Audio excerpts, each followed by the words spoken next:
kitab hikam. Hikamnya Imam Haddad. Kita sampai kepada hikmah yang ke-49. Berkata Imam Haddad rahimallahu ta'ala, nafa'ana Allahu bihi wa bi'ulumihi wa bi'ulumi masyaikhihi wa talamidatihi fid dharain amin ila anqal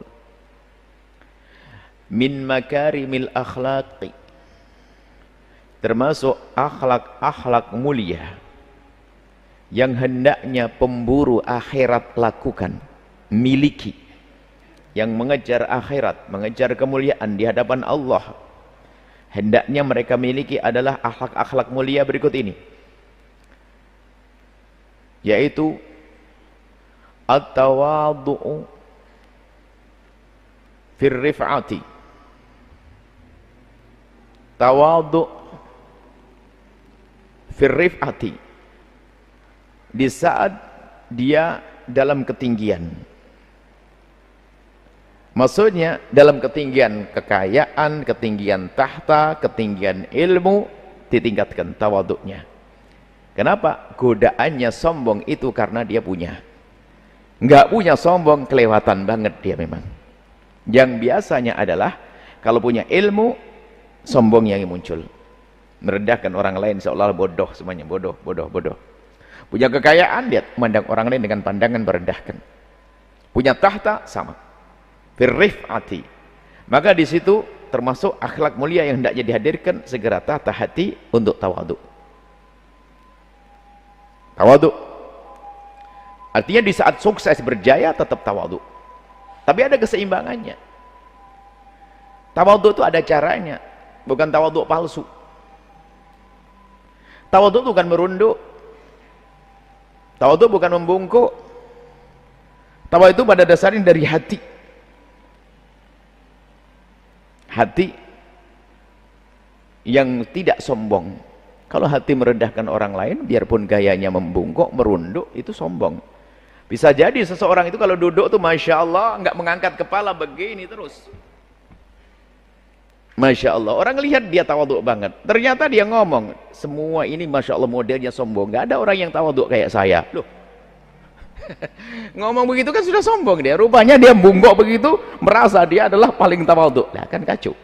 Orang pada sombong semuanya, duduknya kepalanya diangkat. Tidak ada yang tawaduk kayak saya. Ya ini kan jadi masalah.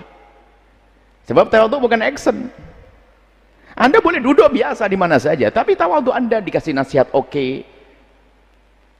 Mendengar, kalau orang lebih tua kita biasa mencium tangan, tidak ragu dia memberikan. Seandainya ditegur mudah nerima. Kalau Nabi al-kibru batarul haqqi, sombong itu menolak kebenaran. Mungkin bajunya juga bagus. Jadi tawadhu itu bukan action. Action tawadhu merendahkan diri dan akan rendah nanti. Tawadhu itu sifat mulia, bukan merendahkan diri. Merendahkan diri yang menghinakan diri yang enggak. Ustadz yang Masya Allah dipersilakan duduk di tempat yang biasa. Akhirnya apa? Saya di belakang duduk di tempat sandal. Memang tawadhu begitu? Hah? Wah hebat, ustadznya duduknya di tempat sandal gitu. Bukan begitu, biasa saja tempat seperti orang lain duduk. Seperti baginda Nabi kalau duduk di tempat ngajari, duduklah engkau di tempat yang sudah disiapkan untukmu, biasa. Sampai di mana engkau menjangkau tempatmu, itulah tempatmu. Jadi tawadhu. Kemudian tawadhu di saat kita diberi kejayaan itu penting sekali, menata hati. Memang biasanya di saat diberi oleh Allah harta, mulai disilah kesombongan. Tahta, sombong.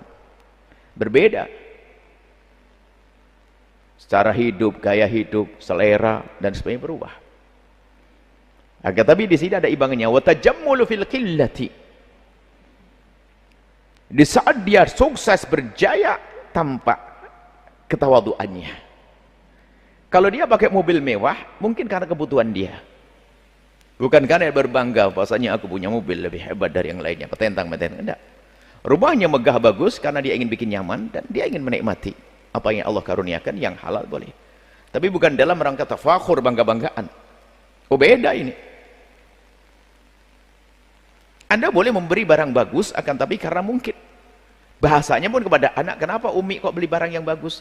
Karena kalau Umi nggak selalu punya uang dong. Kalau beli barang bagus itu biasanya awet sayang. Kalau beli yang nggak bagus nanti cepat rusak. Ini cara ngomongnya beda. Kalau yang lain ngomong, oh mahal, ini keren. Lah ini nggak jadi sombong anaknya. Beda beralasannya. Kenapa Umi kok belinya mahal? Karena kalau mahal awet sayang. Belinya sekali tapi awet, bisa bertahun-tahun. Coba kalau lebih murah, besok beli lagi, besok beli lagi. Anak lupa dengan berbangga-bangga. Tapi ini Bu, oh, ini kerang bermerek, ini dipakai oleh artis ini. Sudah berubah. Cara beralasan dari hati. Dan memang orang kalau beli barang mahal biasanya memang karena awet. Coba dulu sepeda yang murahan cepat rusak dipakai, baru beberapa kali sudah bautnya lepas. Ini beri Bang. Nah, kita perlu merubah cara beralasan kita depan anak-anak, tidak menghantarkan mereka untuk sombong, bangga-banggaan dengan jam, handphone, dan lain sebagainya. Jadi barang bagus boleh memakai, tapi jangan menjadikan kita sombong dengan barang bagus tersebut. Sehingga kalau mungkin sampai dikatakan tanda dirimu tidak sombong di saat engkau punya mobil mewah, maka engkau tidak akan rubah sifat sikapmu di saat waktu ketika harus pakai mobil angkot, mobil biasa.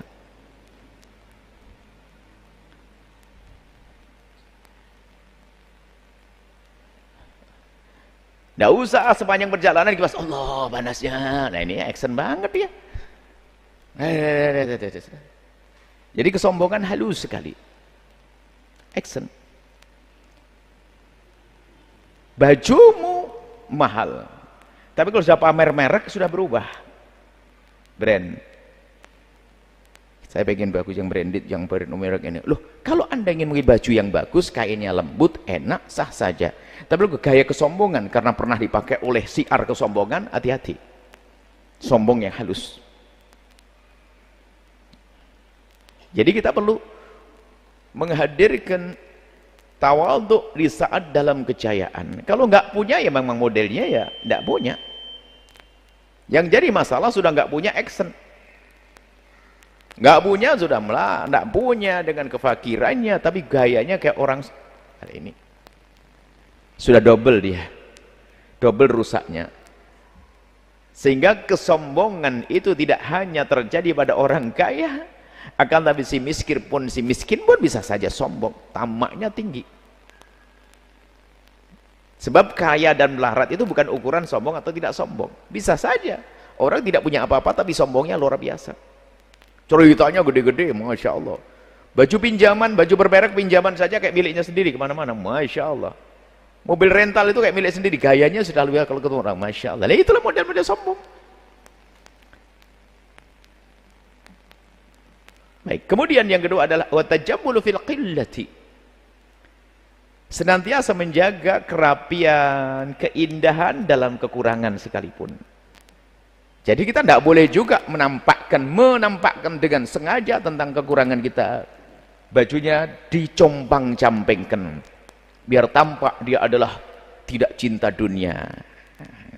Biasa saja. Muslim baju yang rapi, seorang muslim yang wangi, yang rapi, yang bersih. Nggak harus mahal kan, begitu. Bagus rapi, muslim rapi dong. Jangan muslim tidak mewakili muslim kusut, bau, segala macam. Nabi tidak mengajarkan itu. Kalau memang kita tidak punya, lalu baju kita compang-camping, tidak akan mengganggu hati kita, lalu tidak minder, lalu kita hanya di pojok, nggak mau keluar karena baju compang. Karena kita punyanya compang-camping. Yang nggak benar adalah punya baju normal tapi dirobek-robek lalu keluar biar tampak sebagai ustadz yang tidak cinta dunia. Lalu diam-diam menghitung emas intan permata di belakang itu. Ini kan action saja. Bahkan sebagian orang-orang soleh sengaja dia mengenakan baju yang bagus. Imam Syekh Abdul Qadir Jailani bajunya bagus-bagus. Imam Malik bagus-bagus. Imam Hasan bagus-bagus. Dengan sengaja. Dan dari rizkinya sendiri, bukan minta kepada orang. Bahkan di saat ditanya salah satu Imam Hasan atau siapa, ya Imam, bagaimana kau mengenakan baju yang bagus dan mahal itu? Dia menjawab, biar bajuku berkata kepada mereka kalau saya tidak perlu dikasihani, jangan kasih saya sesuatu, saya cukup. Oh itu baru hebat. Bukan ustadz menampakkan compang-camping biar dikasih. Ustadz ketemu jamaahnya, Masya Allah mobilku tadi AC-nya macet, ya Allah ini enak, biar diganti. Nah ini ustadz lah, ustadz peminta-minta yang halus deh.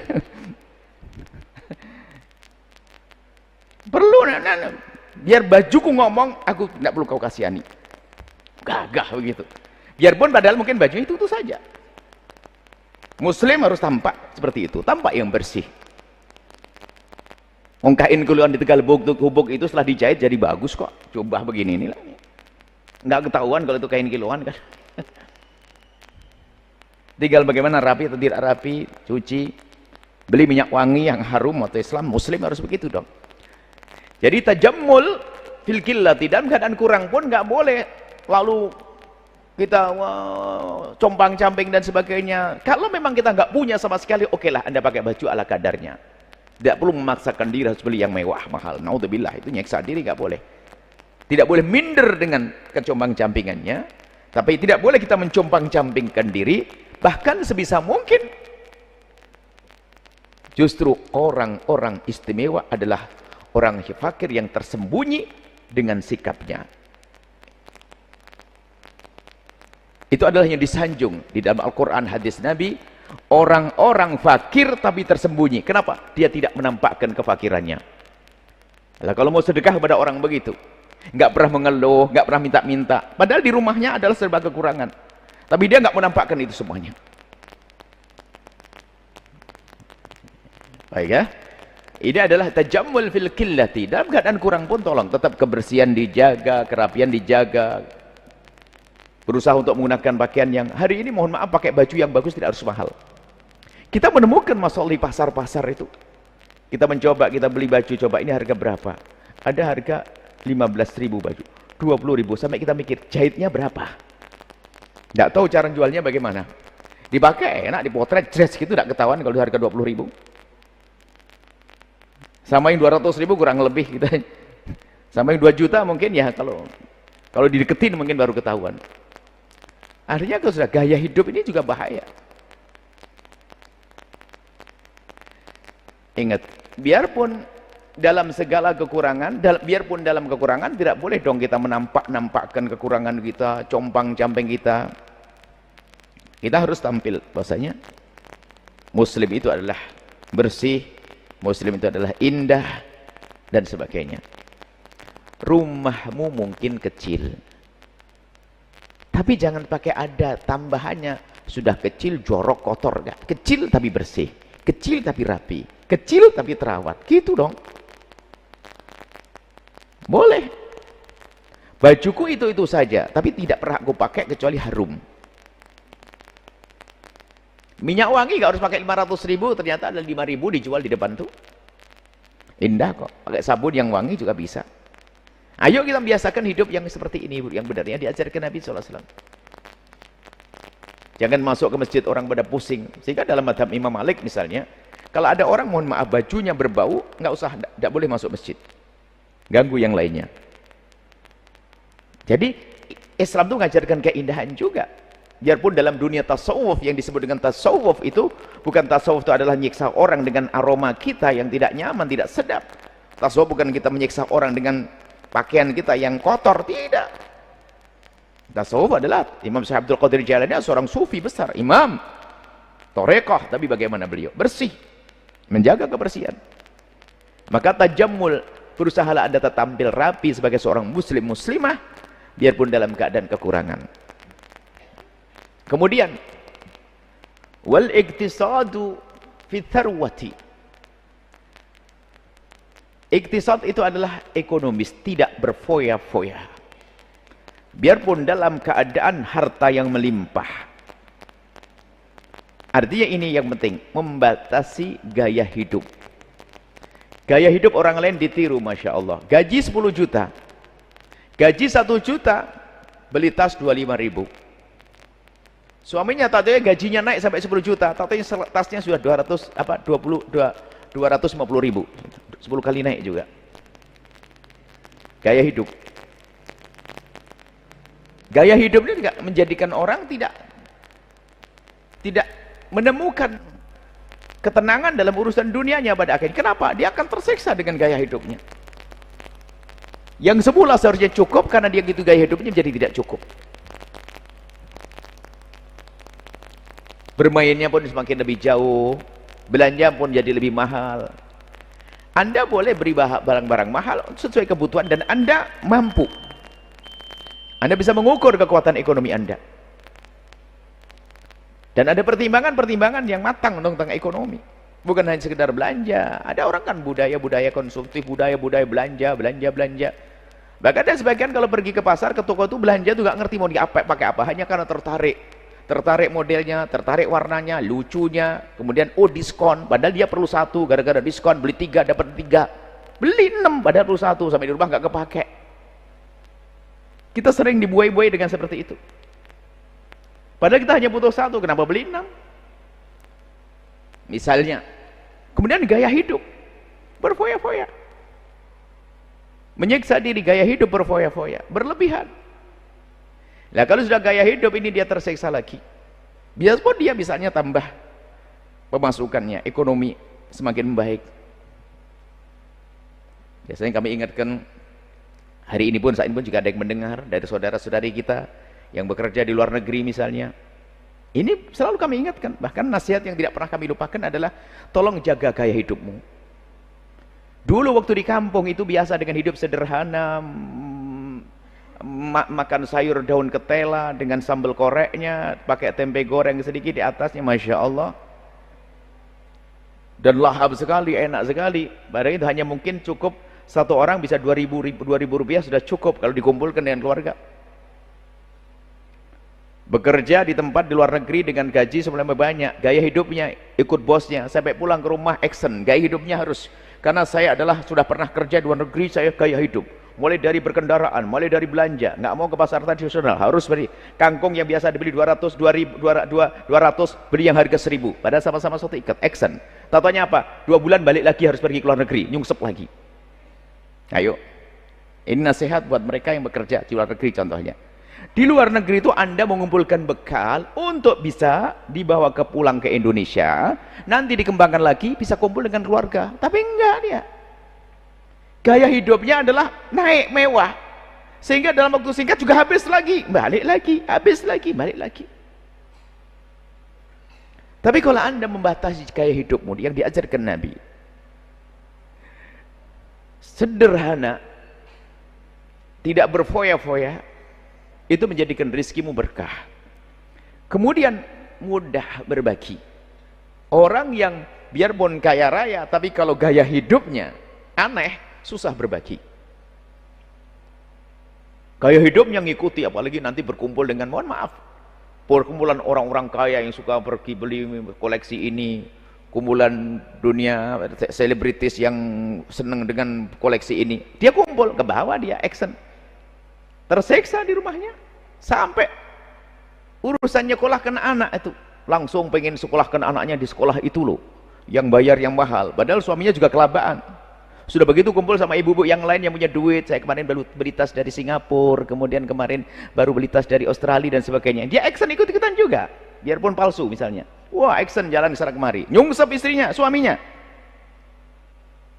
Gaya hidup. Dipikir kalau anaknya masuk sekolah mahal langsung kaya dianya. Kalau nggak mampu jangan dipaksain ke sekolah mahal. Ini pernah suatu ketika ada seorang ibu, semoga Allah memudahkan urusan rezekinya, mengadu, waktu itu adalah kisahnya sudah lama, berapa tahun yang lalu. Kami punya anak sekolah di An-Nur begitu, di satu, alhamdulillah ini sekolah yang penuh berkah. Ada satu orang mengadu anaknya sekolah di salah satu sekolah di Cirebon begitu, sehingga sampai berapa bulan dia tidak bisa membayar. Kita tanya berapa biayanya per bulan, dia menyebut angka 1.300.400. Kaget, sebulan. Saya tanya, anak Buya itu kalau sekolah berapa? 75. Wah, jauh banget. Jadi 75.000 rupiah bisa sekolah, dan sekolahnya Masya Allah ya, ngajarkan akhlak baik. Dan kalau nggak mampu, kenapa harus masukkan yang harga 1.500.000? action gaya hidup, memaksakan diri, tersiksa. Bisa jadi yang diberikan bara harta haram. Makanya nanti kembali, nggak perlu gengsi kalau kita harus sekolah di sekolah yang nggak mampu. Karena sekolah mahal memang dibuat kadang-kadang memang untuk melayani sebagian orang yang perlu fasilitas dan sebagainya. Kalau kita nggak mampu, jangan maksakan ke sana. Karena sudah kita didik anak kita dengan gaya hidup, anaknya pun akhirnya nggak mau, harus sekolah itu, tersiksa orang tuanya, jungkir balik.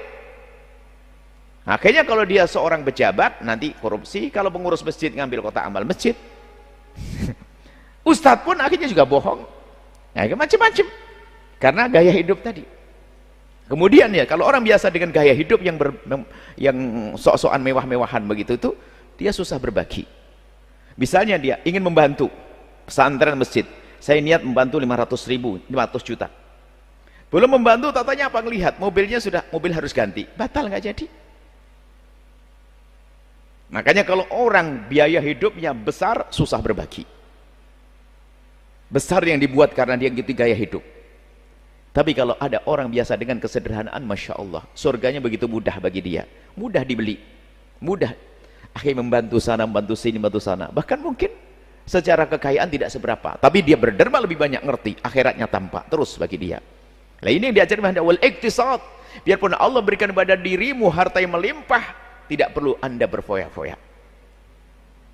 Foya-foya, beral-beral, sesuatu tidak berguna. Foya-foya yang diizinkan hanya untuk kebaikan saja, berderma ke masjid, pesantren, bantu fakir miskin, itu boleh beral-beralan. Tapi hanya untuk kesenangan yang sifatnya menumbuhkan kesombongan, hendaknya dihindari. Ini ada action-action semacam itu. Karena di suatu ketika ada orang berikan kabar masalah sebuah merek ya, brand. Anda bercerita, Buya, kalau saya menjual baju ini, baju begini ini, saya bisa menjual harga 7 juta. Tapi kalau menjual adik saya, harganya hanya 1 juta. Yang 2 juta harganya 300. Padahal banggaannya sama. Kenapa? Karena saya sudah punya nama. Padahal barangnya sama. Coba lihat. Dan memang begitu. Kita sering ditipu dengan istilah brand. Kopi yang harganya 50.000 itu bahannya dengan kopi 5.000 itu sama. Hanya petentang-petentengnya saja mungkin sedikit beda. Yang harganya 50.000 itu coba disedep-serup itu bahannya sama dengan kopi yang 5.000 itu, 5.000 yang dibikin. Yang asli Anda bisa buat tumbuk sendiri. Kenapa jadi 5.000? Anda ini sudah terbius, terbeli oleh sebuah promo.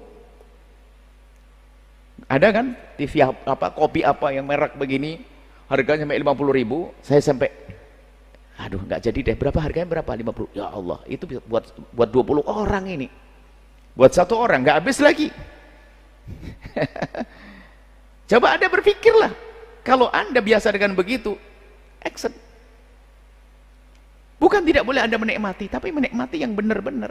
Urusan kopi, mohon maaf saya tidak bukan melarang Anda beli hal-hal yang bagus, tidak, akan tapi sesuai dengan kebutuhan Anda, bukan karena mengikuti hawa nafsu Anda berfoya-foya. Nah, kan ada sesuatu yang ternyata di situ menjadi mahal, padahal di tempat lain harganya sama, hanya dirubah masuk situ, hanya diolah tambahan sedikit menjadi harganya banyak. Dan semua orang mengerti hal-hal begini bisa terjadi. Harga murah bagaimana menjadikan mahal? Gara-gara merek, yang mahal mereknya, kan begitu. Nah, Anda ini harus cerdas dong. Apa sih yang Anda butuhkan? Anda butuh merek atau Anda butuh sesuatu? Kalau butuh merek, maka ya itu, ya ini terseru. Saya butuh sesuatu, bukan merek. Saya perlukan kopi untuk menjadikan seger saya, bukan merek kopi. Ini sedikit tidak perlu pikir cerdas supaya tidak masuk dalam foya-foya yang salah. Foya-foya yang benar kan dalam kebaikan. Ayo coba. Ini adalah perlu renungan kita yang dalam hal ini. Makanya wal iktisad, biasakan dengan sedang-sedang, nggak harus bergaya compang-camping, nggak harus mewah-mewahan action-actionnya. Fitrah tidak menggadang kaya raya. Baik, ini pendidikan yang dahsyat dari Imam Haddad. Harga kita belajar semuanya. Sampai suatu ketika ada satu orang yang memang Allah beri fisik yang baik. Fisik yang baik, dan akhirnya apa? Dia pakai cincin yang diambil di pasar. Harganya cuma ratusan. Wah, ini cincin dipakai. Lalu guyon, pakai jam-jam biasa yang harga puluhan atau berapa. Lihat, orang tuh tertipu dari kejauhan. Ini yang saya pakai cincin dipikir berlian kali ya. Baju orang kan terpesona dengan kebiar. Yang pakai begitu langsung kayak. Sampai guyonannya, sebaliknya kadang ada orang karena menilainya orang itu biasanya dengan nilai materi. Ada sebagian orang biarpun barang yang mahal dipakai dia juga nggak tampak mahal, kan begitu ya. Modelnya model begitu ya. Sehingga ada satu standar di dalam Islam yang dahsyat adalah akhlakul karimah. Bukan karena bajumu seperti apa, mungkin mobilmu kayak apa, akhlakul karimah. Lah, akhlakul karimah disebut Imam Haddad. Di saat kau melambung, di saat kau dalam ketinggian ilmu, harta, kekayaan, ayo tawadhu. Tapi tawadhu yang tidak merendahkan dirimu, tawadhu. Di saat dirimu dalam keadaan kurang, jangan juga kau tampak hancur-hancuran, tampak nyungsep, ayo tampil yang bagus. Kemudian dengan kekayaanmu jangan biasa dengan berfoya-foya, karena Allah tidak senang dengan tabdir. Innal mubadzirin kanu ikhwana syaitin, temannya syaitan mubadir. Pastikan Anda belanja sesuatu yang Anda butuhkan harus ada sesuai dengan harga dan nilai, bukan karena brand, bukan karena merek. Hari ini kita sudah dibius dengan istilah merek. Dan ini diakui dalam dunia ini mengerti merek. Sama betul, baju itu kalau dijual sama orang itu jutaan di ini biasa. Dan kita mau saja, ya sudah. Ya, tinggal kita nilai bodoh atau pinter gitu saja. Ayo kita hari ini kita dengan Imam Haddad. Setelah itu kalau kita paham tujuan yang sesungguhnya hidup di dunia ini adalah untuk akhirat. Anda boleh menikmati kekayaan, Anda boleh membangun rumah megah, Anda boleh punya mobil mewah dan sebagainya, tanpa kesombongan dan tanpa berfoya-foya, tanpa berlebih-lebihan, indah semuanya. Anda banyak berderma, Anda menikmati kekayaan Anda. Sehingga kalau kita amati betul, mereka yang diberi oleh Allah, diuji Allah dengan kekayaan, tapi ternyata gaya hidupnya itu Masya Allah biasa-biasa saja, bukan berbangga-bangga dengan dunia. Lihat, sangat mudah berbuat baik. Tidak ada masjid yang disebut tidak punya andil di situ. Karena apa? Dia tersiksa dengan gaya hidup. Saya biasa saja. Sehingga sangat mudah berbuat baik. Itulah pendidikan dari baginda Nabi SAW yang oleh dicantum oleh Imam Haddad dalam hikmahnya. Kita ulang, min makarimil akhlaki at-tawadhu'u fil rif'ati wa tajammulu fil qillati wal iktisadu fi tharwati. Tawadhu', menata kembali hati agar tawadhu' di saat kita melambung, kita dalam kejayaan, dan juga di saat kita dalam ketidakbaikan dalam ekonomi yang lainnya, juga jangan kita menampakkan kecompang-campingan kita. Ayo kita berdandan yang gagah, yang indah, yang bagus sebagai seorang muslim. Kemudian sebesar apapun, semoga Allah mudahkan urusan rezeki untuk bekal di akhirat. Tetap gaya hidupnya adalah jauhkan daripada berfoya-foya, berlebih-lebihan. Biasakan dengan kesederhanaan yang diajarkan Nabi SAW, karena kesederhanaan itu adalah al-ghanaah, kaya sebelum kaya. Orang yang tidak kaya pun dengan ghanaah akan merasa kaya, maka orang kaya dengan ghanaahnya adalah kaya di atas kaya. Itulah keindahan. Sebaliknya, kerakusan yang ada dalam diri seseorang adalah kefakiran yang tersembunyi di balik harta yang melimpah. Semoga Allah memberikan kepada kita bimbingan untuk bisa menjadi orang yang berakhlak mulia dengan ketawaduan kita, kemudian juga dengan haibah Islam yang kita jaga tanpa merendahkan diri. Dan semoga kita bisa menggunakan harta kita sebaik-baiknya, sehingga kita tidak dituntut nanti, tidak ditanya oleh Allah atas rezeki yang Allah berikan, bukan kita gunakan untuk sesuatu yang Allah berkahi. Semoga di dunia dimudahkan, kaya di dunia dan kaya di akhirat, sukses di dunia dan sukses di akhirat. Wallahu a'lam bissawab.